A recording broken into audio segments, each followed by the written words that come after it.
Bismillahirrahmanirrahim. Alhamdulillahi rabbil alamin. Wassalatu wassalamu ala ashrafil anbiya'i wal mursalin Sayyidina Muhammadin wa ala alihi wa sahbihi ajma'in. Amma ba'd. Assalamualaikum warahmatullahi wabarakatuh. Jadi alhamdulillah kita dapat bertemu lagi dalam siri pengajian kitab Sahih Bukhari daripada Kitabul Iman. Anda sekarang sedang mengikuti program pengajian kitab Sahih Bukhari di Akademi Al-Mukarramah.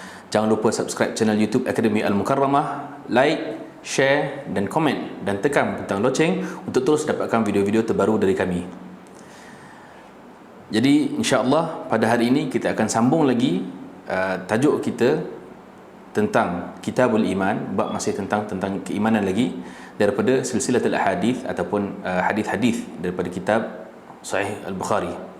Tajuk kita pada hari ini ialah insya-Allah tentang bab halawatil iman. Bab halawatil iman, bab tentang kemanisan iman. An Anas radhiyallahu anhu, 'anil Nabi sallallahu alaihi wasallam qala: "Thalathun man kunna fihi wajada halawatal iman. An yakuna Allah wa rasuluhu ahabba ilayhi mimma siwahuma, wa an yuhibba al-mar'a la yuhibbuhu illa lillah. Wa an yakraha an ya'uda ila al-kufri kama yakrahu an yuqdhafa fi an-nar." Maksudnya dari Anas radhiyallahu anhu daripada Nabi sallallahu alaihi wasallam telah bersabda, tiga golongan yang boleh nak dapati pada mereka ini kemanisan iman adalah Allah dan Rasulnya lebih dicintai kepadanya selain daripada keduanya, iaitu selain pada Allah Ta'ala dan Rasulnya. Seseorang itu mencintai seseorang, tidaklah ia mencintainya kecuali kerana Allah Subhanahu Wa Ta'ala. Dan seseorang itu membenci untuk kembali kepada kekufuran seperti mana yang ia benci untuk ditolak ke dalam api neraka. Jadi dalam hadis ini sebenarnya kita dapat lihat betapa cantiknya bahasa Rasulullah, di mana Rasulullah sebutkan dalam hadis ini tentang kemanisan iman, tapi Rasulullah mulakan dengan sebutkan nombornya dahulu. Dia panggil, kalau dalam bahasa Arab, uslub tashwiq, untuk nak bagi pendengar itu lebih gemar lagi nak dengar apakah intipati yang nak disampaikan oleh Rasulullah. Rasulullah tidak katakan golongan ini sekian-sekian, golongan kedua sekian-sekian, golongan ketiga, dan mereka inilah adalah golongan yang akan boleh nak mendapati kemanisan iman. Tapi Rasulullah sebut tiga golongan yang boleh nak dapati kemanisan iman. Bila Rasulullah mulakan dengan tiga golongan ini, maka para pendengar, orang yang mendengar hadis ini pun dia akan cuba nak dengar, kata adakah dia ni tergolong daripada golongan yang pertama, ataupun yang kedua, ataupun yang ketiga. Jadi dia lebih menggemarkan para pendengar untuk mendengar dengan lebih teliti lagi. Jadi golongan pertama yang Rasulullah ceritakan tentang orang yang boleh nak mendapati kemanisan iman. Sebelum nak masuk golongan pertama, kita tengok istilah yang Rasulullah pakai pula tentang kemanisan iman. Adakah kemanisan yang disebutkan oleh Rasulullah itu sama dengan seperti kemanisan yang kita rasa dengan lidah kita? Semestinya tidak. Sebab iman itu tidak boleh nak dirasa dengan lidah. Jadi bagaimana Rasulullah boleh sifatkan iman itu dengan manis? Dia seolah-olah kata seperti seseorang itu apabila dia memakai bauan yang wangi, dia menggunakan satu jenis bauan, kita panggil bauannya bau sedap, kan? Kalau seseorang itu memakai, kalau dalam bahasa Inggeris sekalipun, kita kata orang tu ada good taste, tapi bukanlah bermakna dengan rasa. Maka begitu juga dalam bahasa Arab. Jadi perasaan ataupun istilah kemanisan iman ini sebenarnya hanya boleh dirasai dalam hati kita. Jadi siapakah yang merasa kemanisan iman itu? Kita tengok golongan yang pertama, dia kata an yakuna Allah wa rasuluhu ahabba ilaihi mimma siwahuma. Golongan pertama ini adalah mereka yang mencintai Allah Ta'ala dan Rasulnya lebih dicintai daripada selain pada keduanya. Maksudnya dia mencintai Allah Ta'ala dan Rasul lebih daripada yang selain pada Allah Ta'ala dan Rasulnya, lebih daripada dirinya sendiri, lebih daripada kedua ibu bapa sendiri, lebih daripada anak-anaknya sendiri, lebih daripada hartanya sendiri. Maksudnya dia letakkan cinta Allah Ta'ala dan Rasul itu atas segala-galanya. Maka bagaimana kita nak tengok orang tu menzahirkan cinta dia kepada Allah Ta'ala dan Rasulnya? Adakah ia sekadar dakwaan semata-mata dengan kita, ada orang kata aku benar, aku mencintai Allah Ta'ala dan Rasul lebih pada segala-galanya? Adakah ia mencukupi? Sebenarnya kalau kita nak tengok sama ada seseorang itu benar-benar mencintai dengan Allah Ta'ala dan Rasulnya, maka kita akan tengok bahawa dia pun akan cuba mengikuti perintah Allah Ta'ala sebaik-baiknya, mampu yang mungkin, dan dia juga akan mengikut perintah Rasulullah dan anjuran Rasulullah dan sunnah Rasulullah semampu yang dia mungkin. maka begitulah barulah boleh nak timbul, baru boleh nak kita lihat sebenarnya dia memang cintakan Allah Ta'ala dan Rasulnya. Katalah kalau kita sebagai manusia, kita sukakan harta benda dunia, tapi untuk kita menginfakkan ataupun kita membelanjakan harta benda kita ke jalan Allah Subhanahu Wa Ta'ala, itu menunjukkan kita bahawa kita cinta kepada Allah Ta'ala dan Rasul, dan kita memberikan, kita membelanjakannya di jalan Allah. Kalaulah bukan tentang harta, katalah kalau kita panggilan untuk solat subuh berjemaah, kita lebih rela tidur. Biasanya waktu subuh, waktu orang ada yang setengah baru nak bangun. Jadi kalau kita mendahulukan tidur itu daripada kita nak solat subuh berjemaah ataupun nak solat subuh sekalipun, maka seolah kata kita lebih cintakan tidur itu, lebih cintakan keselesaan diri kita daripada Allah Ta'ala dan Rasul. Tapi bila kita mendahulukan, kita sanggup berpenat, kita sanggup bersusah payah kerana Allah Ta'ala dan Rasul, maka begitulah kita boleh nak menzahirkan cinta kita kepada Allah Ta'ala dan Rasulnya. Golongan yang kedua disebutkan dalam hadis ini, wa an yuhibbal mar'a la yuhibbuhu illa lillah. Seseorang yang mencintai seseorang yang lain, ia tidak mencintainya kecuali kerana Allah Ta'ala.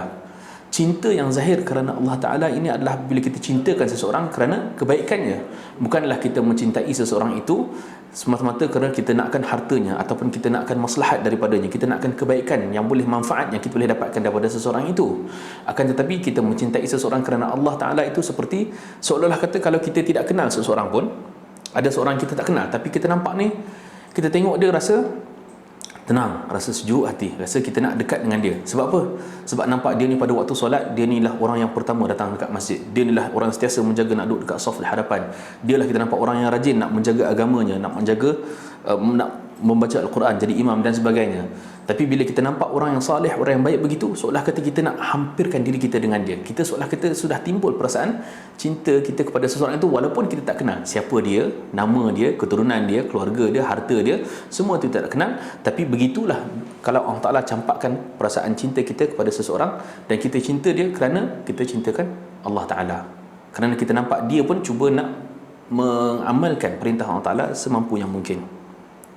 Golongan yang ketiga yang disebutkan dalam hadis ini yang boleh nak menjumpai ataupun mendapati kemanisan iman itu adalah orang yang benci kembali kepada kekufuran, seperti mana yang dia benci kalaulah dia ditolak ke dalam api neraka.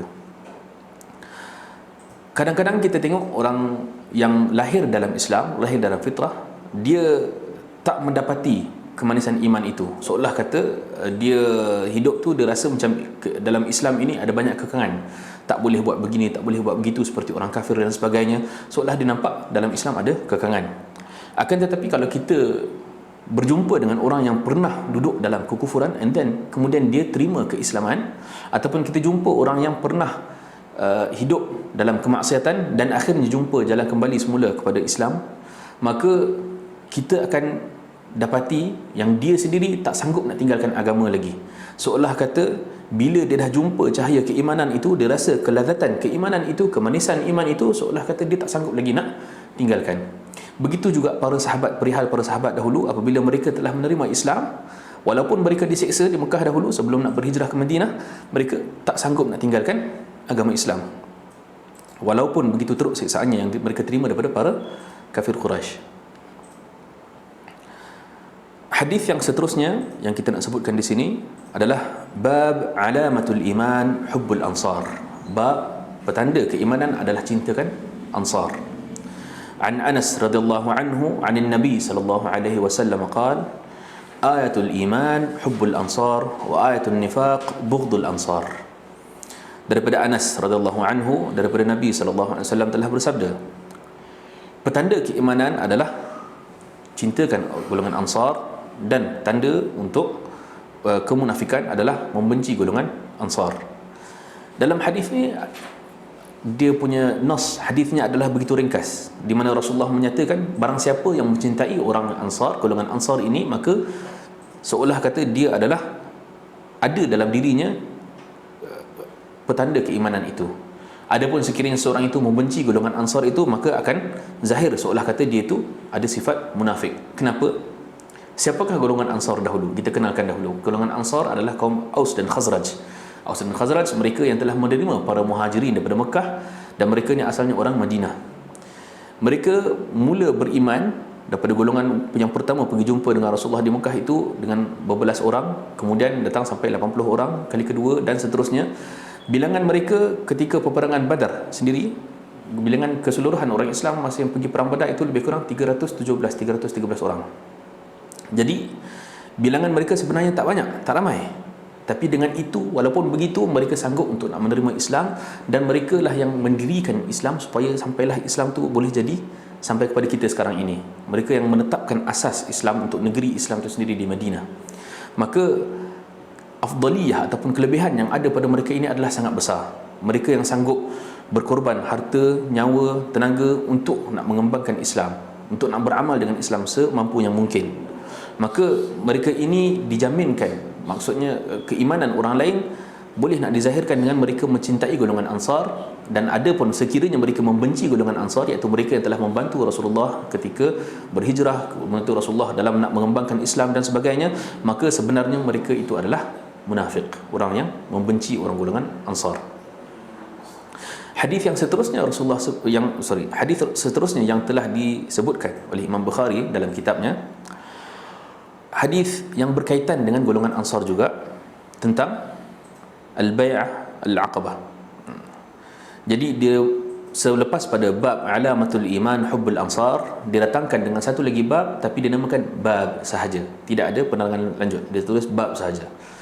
Hadisnya An-Ubadah bin Samit radhiyallahu anhu anna Rasulullah sallallahu alaihi wasallam qala wa hawlahu 'isabatun min ashabihi بايعوني على أن لا تشركوا بالله شيئا ولا تسرقوا ولا تزنوا ولا تقتلوا أولادكم ولا تأتوا ببهتان تفترونه بين أيديكم وأرجلكم ولا تعصوا في معروف فمن وفى منكم فأجره على الله ومن أصاب من ذلك شيئا فعوقب به في الدنيا فهو كفارة له ومن أصاب من ذلك شيئا ثم ستره الله فهو إلى الله إن شاء عفى عنه وإن شاء عاقبه فبايعناه على ذلك.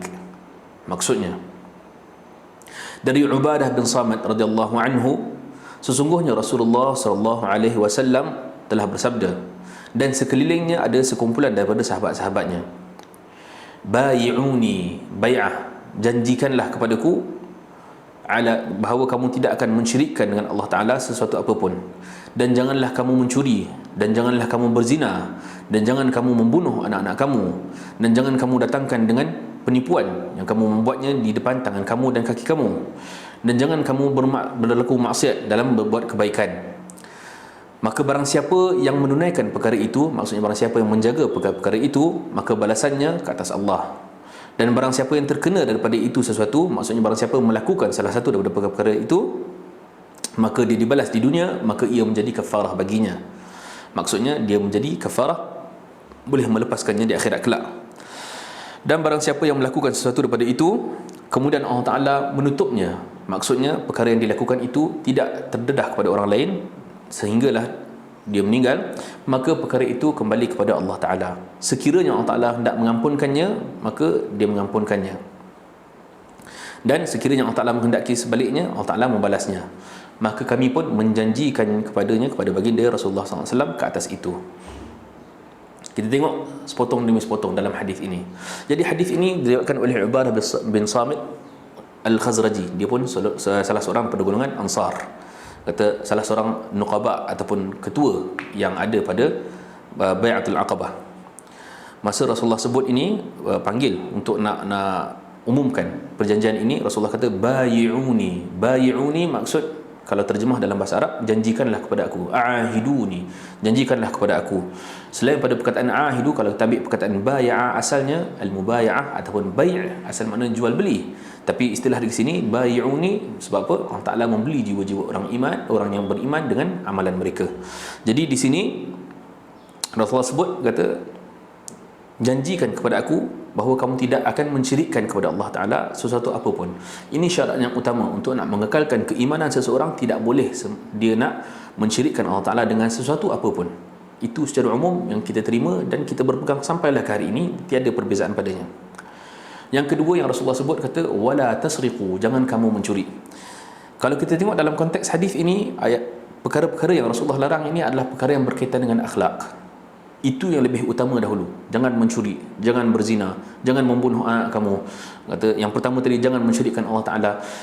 Kenapa Rasulullah nak pentingkan sangat tentang bab akhlak ini? Kerana bila adanya akhlak, bila orang terjaga akhlak mereka, jaganya dari segi harta, jaga dari segi nyawa, jaga dari segi silsilah, maksudnya tidak berzina dan sebagainya, maka barulah boleh nak terbina sebuah negara yang hebat, yang agung. Sebab apa? Sebab mereka menjauhi perkara yang remeh-remeh, perkara yang boleh nak memecah belahkan antara mereka dahulu. Begitulah, dengan begitu baru boleh nak menjaga perkara-perkara yang lain yang lebih besar lagi. Kemudian lepas pada Rasulullah sebut kata jangan mencuri, Rasulullah kata jangan berzina. Kerana apa? Kerana nak menjaga, sudahlah nak menjaga keturunan. Wala taqtulu auladakum, dan janganlah kamu membunuh anak kamu, kerana pada zaman jahiliah dahulu mereka banyak membunuh anak-anak mereka. Dia istilah kalau dalam bahasa Arab sebut wadul banat, mereka menanam anak-anak mereka sekiranya lahirnya adalah perempuan. Ataupun ada setengah mereka yang membunuh anak mereka kerana khasyat imlaq, takutkan kefakiran. Allah Ta'ala melarang untuk kita membunuh anak-anak kerana takutkan kefakiran. Wala taqtulu auladakum min khasyati imlaq, Allah Ta'ala berfirman, kata jangan bunuh anak kamu kerana takutkan kemiskinan ataupun kefakiran. Nahnu narzuquhum wa iyyakum, kamilah yang memberikan rezeki kepada mereka dan kepada kamu juga. Inna qatlahum kana khit'an kabira, sesungguhnya pembunuhan mereka itu adalah kesalahan yang besar. Nak cerita kat sini bahawa larangan untuk membunuh anak itu sangatlah besar.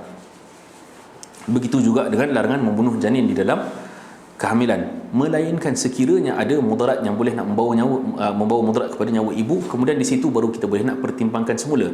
Adapun pengguguran anak semata-mata, maka itu sebenarnya adalah salah dari segi syariat.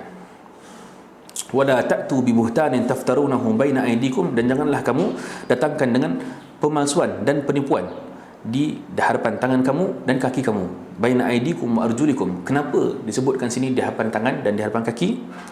Kalau dalam istilah bahasa Arab, kalau sebut baina aydikum, maka ia lebih kepada yang berlaku di hadapan kita. Di antara dua tangan maksudnya berlaku di hadapan kita. Ada setengah ulama yang menyatakan kata maksud baina aydikum di sini adalah perkara yang berlaku fil hal, yang berlaku sekarang, wa arjulikum, dan kaki kamu, maka itu adalah untuk perkara yang akan datang, yang akan datang pada masa yang lain, maksudnya akan datang kemudian. Jadi maksudnya jangan kamu berlaku penipuan, jangan kamu menipu di masa yang sekarang ataupun di masa akan datang. Wala ta'saw fi ma'ruf, dan janganlah kamu berlaku maksiat dalam perkara yang baik. Maksud berlaku maksiat dalam perkara yang baik ini adalah ada riwayat yang lain kata wala ta'suni, jangan kau berlaku maksiat kepada aku, maksud jangan kau berlaku khilaf dengan aku, jangan kau menyalahi perintah Rasulullah sedangkan ia dalam kebaikan. Kerana kaedah umumnya kita berpegang adalah la ta'ata li makhluqin fi ma'siyatil khaliq, tiada ketaatan untuk makhluk dalam berlaku maksiat kepada sang pencipta, iaitu Allah Ta'ala. Sambungan hadis ini kata Rasulullah sebut lagi, faman waffa minkum, barang siapa yang menjaga ataupun mengikuti, fa ajruhu 'ala Allah, maksud barang siapa yang menjaga perkara-perkara tadi itu, yang larangan-larangan Rasulullah tadi itu, maka balasannya adalah daripada Allah Ta'ala. Allah Ta'ala akan memberi balasan yang setimpal dengan amalan mereka. Wa man asaba, dan barang siapa yang buat pula, adapun sekiranya seorang itu buat perkara itu, akan tetapi dia dibalas di dunia, maksudnya dia kena sama ada dia kena hukum hudud, maksudnya daripada mencuri, daripada yang berzina dan sebagainya, sekiranya dah kena atas dunia ini, fahuwa kaffaratun lah, maka dia jadi kafarah baginya, dan insya-Allah di akhirat kelak dia akan terlepas. Akan tetapi sekiranya ada seseorang itu berlaku ataupun membuat perkara itu, kemudian Allah Ta'ala menutup keaibannya, menutup kesalahannya di dunia ini, maka perkara itu kita tafwid, kita serahkan kepada Allah Ta'ala. Insya'a afa anhu, kalau Allah Ta'ala kehendaki Allah Ta'ala mengampuninya, wa insya'a aqabahu, dan sekiranya Allah Ta'ala kehendaki maka dia boleh nak membalasnya. Perkara itu kita serahkan kepada Allah Ta'ala. Maka apa yang dijawab oleh Ubadah bin Samit dalam ketika Rasulullah minta nak berjanji ni, fabaya'nahu ala dhalik, maka kami telah membai'ahkannya di atas perkara itu. Maka maknanya dia bersetuju untuk nak menjanjikan perkara-perkara itu dengan Rasulullah sallallahu alaihi wasallam. Jadi insya-Allah sekadar ini saja dahulu daripada saya. Kita sambungkan pada sesi yang akan datang insya-Allah. Terima kasih dan assalamualaikum warahmatullahi wabarakatuh.